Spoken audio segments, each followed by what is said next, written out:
Hello and hi, welcome back to Educate WordPress, where we talk everything and all about WordPress. I'm Aisha, and in this video I'm going to tell you how you can compress, optimize and add lazy loads on your WordPress website. So when your WordPress website has images that's exceeding a bigger size, or let's say 10 MB, 12 MB, the images of image size are those, then your website tends to get slow because of the storage. So as the storage increases, the user experience also tends to get bad.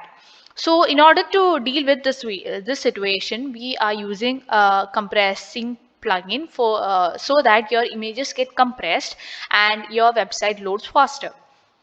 So we're going to see that, and before we get into the video, don't forget to subscribe as we come up with videos on WooCommerce and WordPress every now and then to get your website performance up and top.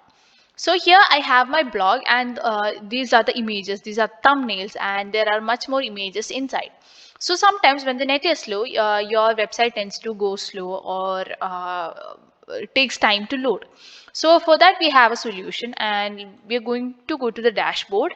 And in the dashboard, I'm going to go to add plugin and add a new plugin.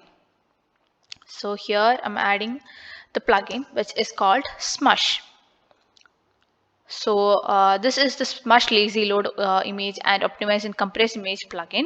So they have already 1 million plus active installation. I'm going to install it and activate this.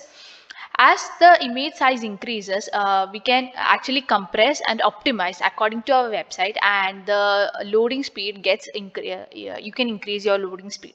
So this also benefits your SEO and the performance of your website. So once activated, you will be taken into the Smush dashboard. So here you can see the Smush, and this is the dashboard. When we are in the dashboard, you can see there are a few settings that we have to be done. So you can see that there are 34 attachments that needs to be smushed. So before that, let's go to the size settings. So here you can see the image size, which all images needs to be smushed here. So we have our dashboard here. So this comes, and let's go to begin setting, and next, let's click on to next and finish the setting.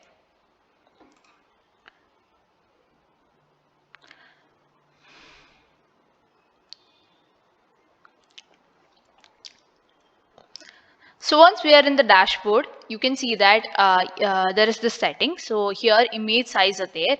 So you can compress the image size from here. Like you can either compress every image, or you can choose the custom image which need to be compressed. Like for example, thumbnail or images that are just maximum or minimum. You can just customly select which all images you need that are need to be compressed.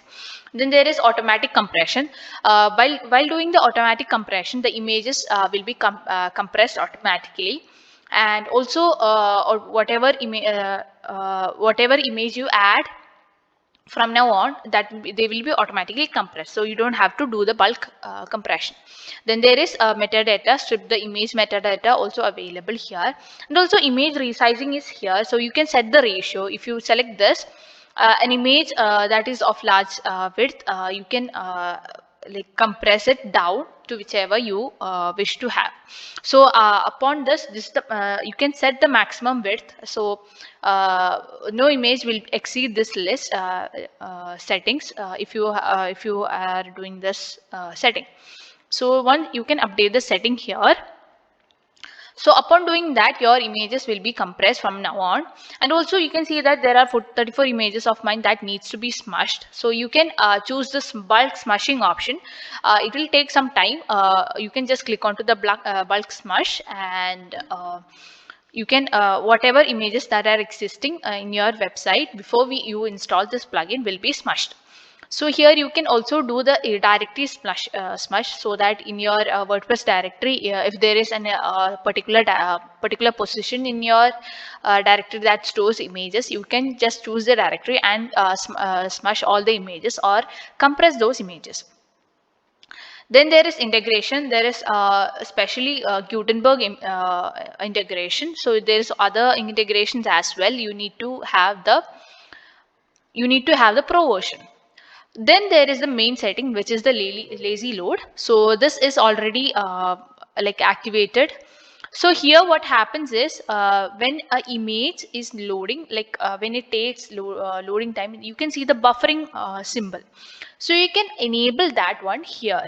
So you can choose which all the media types that you want to lazy load, so that the person who visit your website and has a net issue or there is a network error, they'll see the image takes time to load. So for that we have the image setting. So we have the animations as well. So you can choose the fade in animation. So once, like, if the image is not load, it'll slowly fade. The image will pop in when the net is back.